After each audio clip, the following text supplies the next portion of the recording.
Welcome to the show. I'm your host, Sean Lang. I've spent the last several years building and operating a digital agency that's grown past 75 people. That's definitely shaped how I think about the decisions and things that really matter when agency life gets complex. Now, just a reminder, we've got a free community with tons of helpful agency resources, templates, AI tools over at agencyuplift.co/group. And also just another reminder, we're posting all of these episodes long form on YouTube now, so long form video, so you can see how ugly I am in person.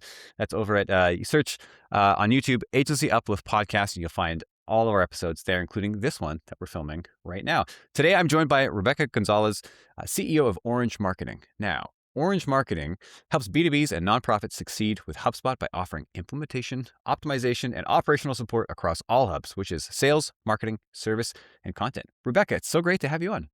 It is so great to be on, and thank you for that brilliant introduction. I was just reading what you wrote. I know. So, No, it so sounded okay. it sounded okay. Good. Yeah. Faked it again. Perfect. No, it was good. Tell me a bit about Orange Marketing. Okay, Orange Marketing has been around for about 8 years. We're about ready to round to 9 years. I'm the CEO and the founder, and we have specialized in HubSpot. All of this time, we picked HubSpot because we needed to pick something. We weren't going to be a giant agency, not like yours, not 55 people and above. We're more like 10 to 15 people. And so it helps if you just stay in a lane. So we picked HubSpot, and initially we picked B2B technology and SaaS as kind of our vertical focus. But over time, it turns out there are no special snowflakes, and we've worked on a lot of stuff, including manufacturing, medical services, and most recently in the last couple of years, a lot of work with nonprofits. Okay, excellent. Now, Yeah. how did you get into this? Why did you start an agency? Not everybody decides to start an agency, and also it often also kind of happens by accident. So I'm curious, what's your story? It absolutely happened by accident, and so but it happened on purpose. So my story is I definitely had a corporate job that came to an end, and it was a big corporate job, and I started, private consulting, and then I started working for a friend, private consulting, and then we started working on HubSpot, and we actually, kinda drew up this business together and started it together, 8, 9 years ago. And so that's how it started. And we knew we could make money, and we knew we could do things the way we thought was best. And we were a tiny bit anti-agency because we'd had so many strange experiences. We both Hmm. came from extensive corporate backgrounds. And so we knew what we didn't want to be. And so it just, we were right place, right time for sure with HubSpot, the CRM, and also the niche we were focusing in. And it happened to be in Orange County, California, which had a huge VC community at that time in SaaS. So we were definitely right place, right time. It's really interesting that you say that you were anti-agency because I hear that quite often, and I also remember us in the early days when there was maybe 3 or 4 of us. We kind of called ourselves the anti-agency as well. What about agencies did you not like? I mean, and there as I think it's okay to say that there's a large and long list of things not to like about agencies, but Yeah. what specifically did you experience? I experience the thing we experience, and I don't now that I have an agency, I don't think it's true. Ha ha ha. But, the thing that we had experienced was people purporting to be experts and having a lot of information and just not really having information and charging a lot of money for decks and not action items and strategies. And because we both worked in corporations, we knew that frequently higher end, executives sometimes had to hire consultants and things of that nature to just have them provide the answers that they were afraid to say out loud. And so it had a few bad experiences, and we didn't wanna be those people. We wanted to be people who provided value, let me say it in the positive, who got things done, but at the same time had strategic higher level ideas. So, if that Yeah, that makes a lot of sense. I definitely think that a very common experience for a lot of agencies that want to be different. We're all very used to taking over after an agency, like you mentioned, has sort of made a real mess of things. Basically, sort of Yes. sold the snake oil, and then feeling like, oh, not only do we have to provide the results, but we also have to change their impression of agencies because even though we're a different agency, they're probably looking at us exactly the same right now as the Exactly, agency that they picked up before. So how how exactly. how does that factor into the client experience that you give now? One of our services that we provide and will frequently lead with this is an audit of people's HubSpot, and that's where we're kind of picking apart what went on before. And so we try to do it in a gentle way and not pick on the prior people, but just say HubSpot's such a vast piece of software. There's been a lot of changes. Here's some things you might not have known about. So we try to do that's kind of a service that actually picks on our predecessor, and the other thing we try to do is, show value right away, like, make sure we can implement something that gets them using this HubSpot's a little bit of a beast, and try to get them going with something right away so they feel like, "Okay, I made a good purchase decision. I'm gonna be okay." That's huge, and it's funny. I find that if you've been in the game for a while, as you and I both have, that feels like an obvious. But I think to a lot I of like know. a lot of the juniors, or when I say juniors, like people in their first couple years of running an agency, Yeah, they're very romantic about all the things that they need to do to get the client relationship started. And they kind of forget, oh wait, the client has no idea what the hell's going on right now. And no, one thing that we started tracking, I wish I could say early on, but this was not early on. that's okay. One thing It's that we okay, started we all learn. tracking as part of the onboarding, which now I tell like my coaching clients as well, is like you need to have your eye on if there's no other metric when you're onboarding. One the first metric is time to value. Identify in the engagement when the client feels that value. And you have to first understand like what is value to the client. If you it's Mhm, not value to you, it's not value to the agency. It's mhm, like I got access to the ad account. Good, the client doesn't care. Or whatever it yeah, is. It's when do they first feel that like deposit, that like dopamine hit of like, oh, I think this is gonna work out. And then yeah, if you realize I think that the traditional agency model is, get them for the first month. Get them for the first month. We'll be onboarding. We'll be doing stuff by the end of the month. And so I love the fact that you've already been optimizing to get that early on because I as think fast that's as we can.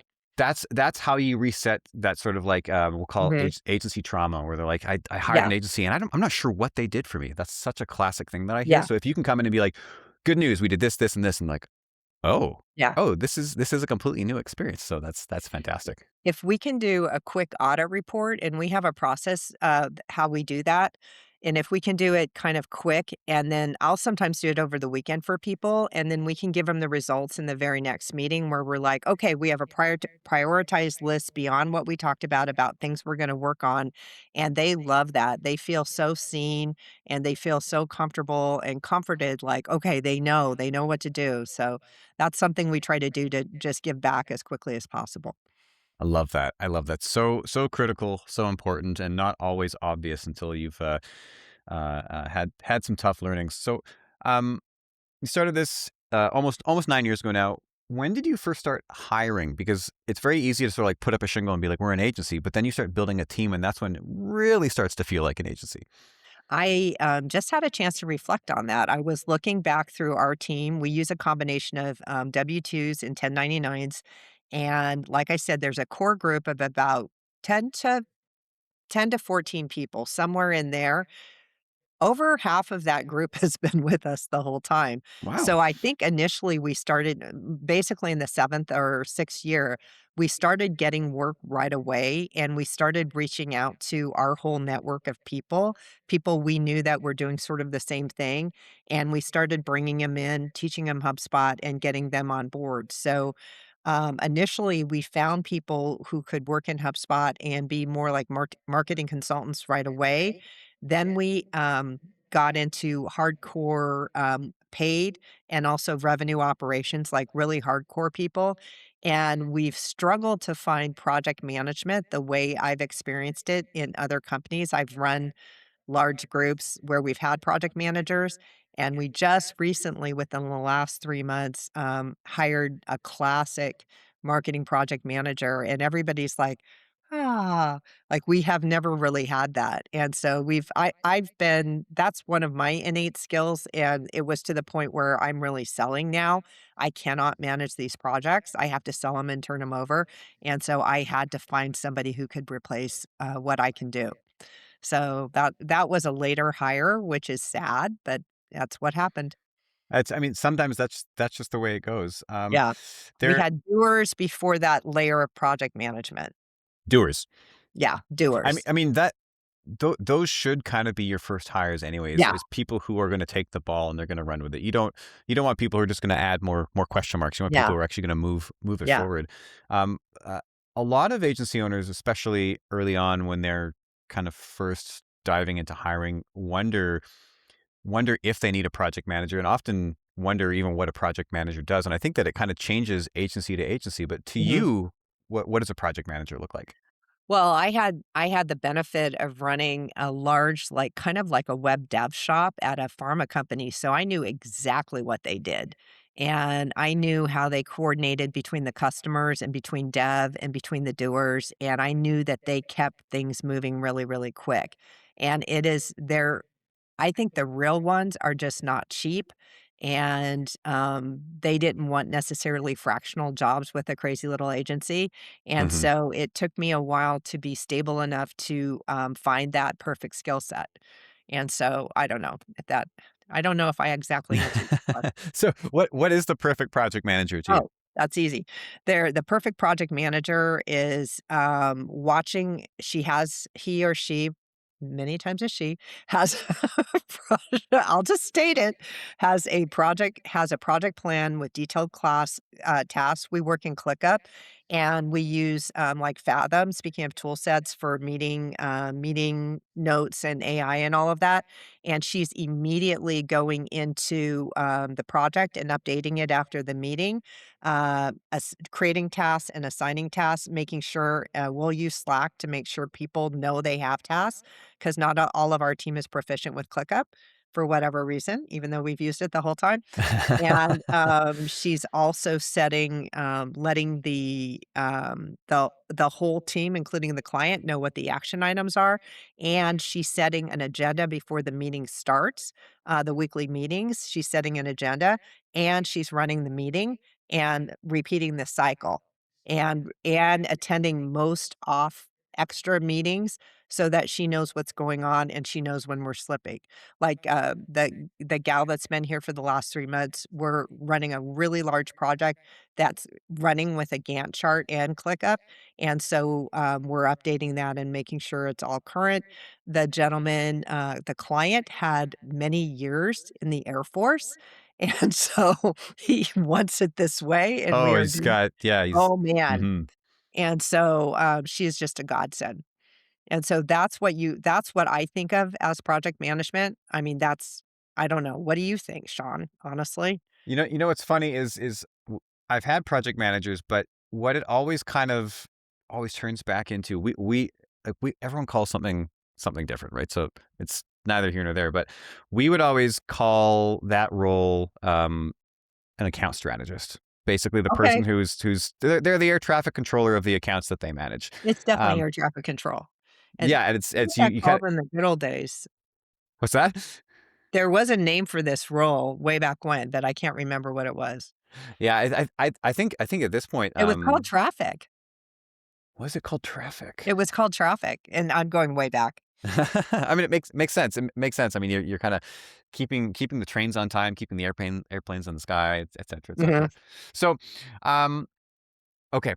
One thing that I love to dig into on the show is the real experience, warts and all, of agency life, and I mean, I think it's both very rewarding and then also just very difficult at times, maybe a little lonely because no one actually understands how kind of like wacky of an experience this is. The highs and the lows in the same day can kind of be Mhm. overwhelming. So, what are Mhm. some like standout challenges that the agency has had over the last 8 to 9 years that are sort of, like, worth talking about? What kinda challenges? I mean, when you there's so many categories. There's so many. I mean, honestly, I'll There give you the choice. there is the challenge of customers that are not appropriate, and you Yes. need the money, and eventually you have to decide what to do about it, or maybe when you're starting out. So there's kind of the mean bad customer, and having enough guts to deal with that, which I certainly do. There's also the challenge we had starting out of not charging enough and eventually having to transition our pricing. I think every agency goes through that. And even in the last 2 years, I got kind of a management coach, somebody who's high up in the HubSpot agencies, and he's like, "Raise all your prices." And I'm like, "Okay." So I did it and nothing happened. Like, we didn't lose work. And I'm like, "Oh my God." And I was just like, Did you do that for the existing clients too? no, no. I'm letting, so you have to let, you have good advice that was given to me is you just eventually replace their lower revenue with higher revenue and let Yeah. time take care of the rest of it. I was gonna say We if don't, you got some special trick, I'd love to hear. no, there's no way. They won't move. They will not move off their past price. It's kinda difficult, and I mean, to their credit, it can feel like a bait and switch to them because they don't know what's going on behind the scenes with your agency. Yeah, Meanwhile, you're probably making everything so much better. There's more support, there's more team, there's more value, but unless yeah. you've done, like, the best job communicating that, and usually we don't do as good of a job as we should, No. it's very, very difficult. They don't know, you can't get them off the price. I'd say that's one of the biggest challenges is raising your price and making yourself more profitable and making it more worthwhile for you as the owner, agency owner, and just really, dealing with the fact there is overhead to running something like this. We do timekeeping, and I think any agency owner who's not running on timekeeping, I really, really strongly recommend you just do it. And I know that I only book billable hours of 6 to 8 a week, which means what am I doing? I'm primarily working on sales or organizing or, HR stuff, maybe a little finance stuff, because we don't have that overhead of HR and finance and stuff like that. So I'm doing a lot of operations things. And so something's got to pay for me. And so it wasn't fair for me to like not make any money. Which was what was happening. So that's not good. Yeah, that's definitely critical. Yeah. So spending time in sales, that is always such sort of like a hot button topic for agency owners because they know that they Mhm, need to sell, and some of them are good at it, some of them aren't. What mhm. does sales look like for you? I've been selling full time for about 2.5 years, maybe longer. And what it looks like for me is a couple of things. We do a really, really good job with marketing, honestly. So we do, and we have been around. We're very good with AEO and different, that's answer engine optimization. We generate some of our own leads and we run things like webinars and stuff to try to create interest. I'm very active on LinkedIn. You probably even found me that way. I did. And the other thing is we're co-selling with HubSpot. And so you have to have partner relationships where so you're partnering with HubSpot reps and they're not it's I won't make comments about how lucrative it is, but it is very important to, work on those relationships, and then I also work on partner relationships with organizations that can use orange marketing, and that would be like fractional CMO organizations. I have a couple of 2 or 3 of those relationships, and with technology partners that are in deep with HubSpot, and that includes, like, Fathom, Zero Bounce's email cleansing, and then, like an AI partner, so I work on all of that stuff all the time too. So, partnerships are really, really important, so that's been really important. Definitely. Yeah, it sounds like you have definitely thoughtfully aligned your activity around higher leverage activity. Mhm, Which is definitely. great, and I know coming from experience, that can be very difficult to do when, you've got 100 different things coming at you every single day, and you're trying to catch the ball and not let it drop, but, Yeah, aligning with high leverage kinda makes all the small stuff go away. yeah. How how have you found that that your role in the agency has changed as it's kind of gone through its various phases of growth? Because I think that the agency kinda needs a different version of us depending on the version that the agency is. I've had to, I've had from a sales perspective, I definitely had to uplevel my game. I had to learn formal sales in order to sell, mid five-figure deals, into, where you're starting approaching six-figure. I had to completely learn basically what an enterprise sales cycle looks like, and I've been Mhm. dealing in SMB and medium-sized businesses, and so, I've learned a lot in the last couple of years, and that's made me have to hold back because if you've been a solution kind of almost a solution engineer or a doer, which I have been, I've been very operations focused. You want to go in and talk to somebody, you start talking to somebody and you hear what their problem is and you want to solve it. And so I've had to hold back and follow the sales process that was prescribed for me, which is make sure they know who you are, make sure they know what's important to you, like the veritable sales deck, but make sure they know who they're talking to and that, you tend to charge this amount of money and you work with these kinds of people so they can self select if it's not a good fit. And so I was basically had that drummed into me and when I follow that process, it works out really well. And then go with the next meeting's going to be this, and the next meeting's going to be this, and then you're going to do a quote and present the quote. And so I've had to learn to follow a very prescribed process that is entirely different than what I did before. Yeah, Totally different. I talk to a lot of agency owners, and they're very kind of curious, but also not really understanding, like how do we make the jump from SMBs to selling to enterprise? And Not I guess easy. I guess in a way you kind of laid it out that it's a completely different framework. It's a different Completely you're different. coming at it from a different frame. I mean, one thing that I do tell my agency clients, because our my agency went from SMBs to enterprise, Yeah. direct to consumer brands.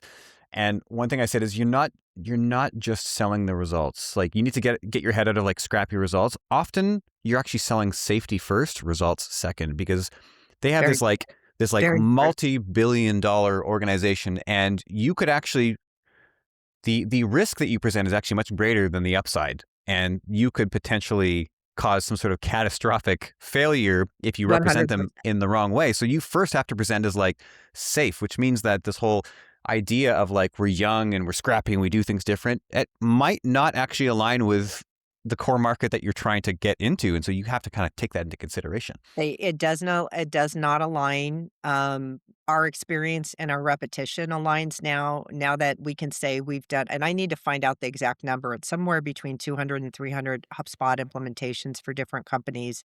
Just the sheer repetition, we can recognize problems so quickly. I'm sure you feel that way with your own company, you can go in and talk to a client, and you've put them in a box within 30 minutes, Yep. and it's probably 90% correct. Yeah, the pattern matching is It's crazy. unparalleled. Yeah, It's absolutely. crazy, and we've started to learn the pattern matching for a nonprofit, that is very interesting. I'm not sure that I recommend that vertical, but it You're kind not the of first person to say that. my team strangely enjoys it because it's so hard, and so they are some of the hardest clients we work on, I mean, and so it definitely sort of hits the purpose and meaning box, right? it can. It can. Oh, that's a It good can. caveat. It can. It doesn't always, but it It can. can, Um, but it's, very complex from a CRM perspective, they couldn't be more complicated. oh, So, yeah. So within the last year, what do you think has been like the biggest learning? And maybe that's kind of a loaded question because we're in the age of AI right now. But oh gosh. what has been the biggest learning in the last year? Well, you tripped the switch or just, triggered my, whatever it is. But, what has gone on with software and AI is unbelievable, and what it did even to our agency was unbelievable, where we lost organic search, where we lost inbound leads. Just we had to really, really pivot hard, and I mean the word pivot in 2025 and start paying attention to all of this. That's when we realized that we were suffering and our customers were suffering, and we had to start figuring stuff out with, answer engine optimization. We started just trying to understand it. We don't sell those services, but you think we did by the amount of webinars and LinkedIn posting I do, but it's mostly a public service because the whole thing makes me insane, um, that Google could just decimate us.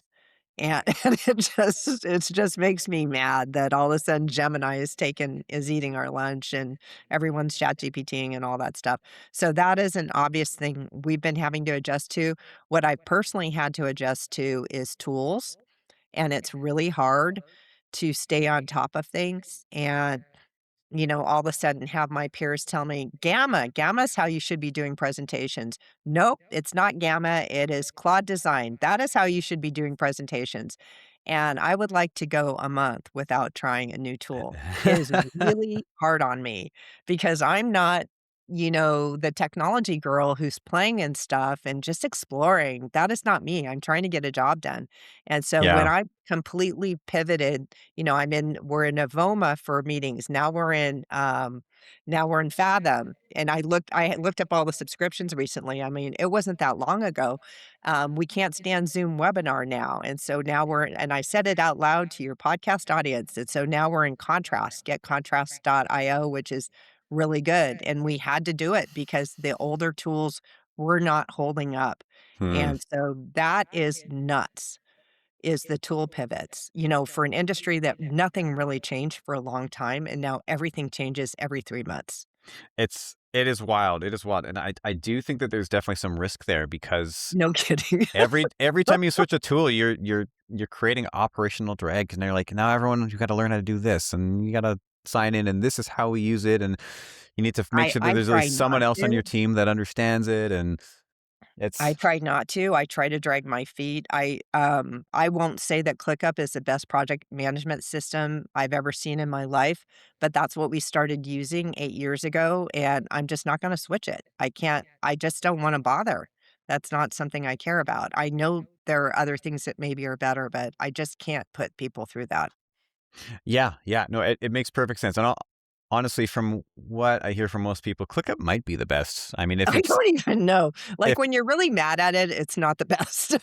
You're yeah, like, it's true. all these It's tools have their days where they're updating all their stuff, and you're like, "What is happening?"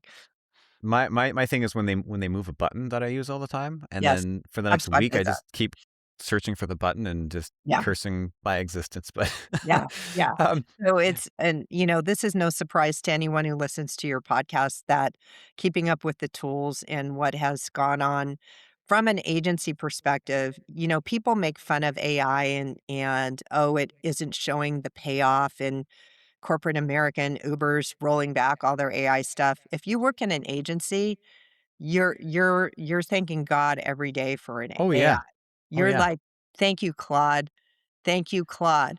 Every day, I'm like, "I don't believe what I'm doing with proposals. I just don't believe my level of productivity." Mhm. And it's agencies. I think we were ground zero in all of this, agencies and marketing. Well, it's funny because people are like, "Agencies, their days are numbered." No, agencies are just getting Are way you better kidding now. me? They're getting way Yeah, better. yeah. We're amazing. Yeah, I Yeah, agree. yeah. So, what's one thing that you would tell yourself just starting out based on what you know now? Well, it doesn't apply to the majority of your, people. We didn't understand, and maybe it applies to maybe 10% of your people. We didn't understand what partnering with HubSpot meant and selling with HubSpot meant. And I wish I'd understood a lot more, a lot faster, because had I been able to swim with them quicker, I think it would have made a big difference in year 8, 9. And so I only figured certain things out maybe 3 years ago, and I don't know why. And I think things like, so if you're partnering with a big software company, and many people co-sell with Salesforce and different things like that, you have to understand everything about them. And that's one thing I would have told myself a long time ago, which maybe neither here nor there for most of your audience. No, I think there's a principle in there somewhere. Something to do with, partnerships and relationships and leverage. Don't underestimate how much leverage you can get from a partnership that right now seems like a waste of time because it might not be. It might I be. didn't understand certain things, and had I understood them, woulda, shoulda, coulda, but it would have been very important to know them, and I just didn't, and I think you can get a lot out of partnerships as long as you know how they work and how and what they can do for you. You just have to know everything. It's You all need to know the secrets too because there's yeah. stuff that's just not written down. It's all part of the game, right? It's all Yeah, all part of the game. Well, 100%. listen, it's been great chatting with you. Thanks for coming on. Where can people find out more about you and Orange Marketing? It is very easy. So Orange Marketing in general is orangemarketing.com, all one word. And just like it's spelt, I bought that domain. That was a smart thing I did 8 or 9 years ago. I'm like, what would be really obvious? The color orange. And then the other way you can find me is I own Rebecca Gonzalez, all one word on LinkedIn. Double Z's. So that's easy. Perfect. Well, great to chat. Thank you.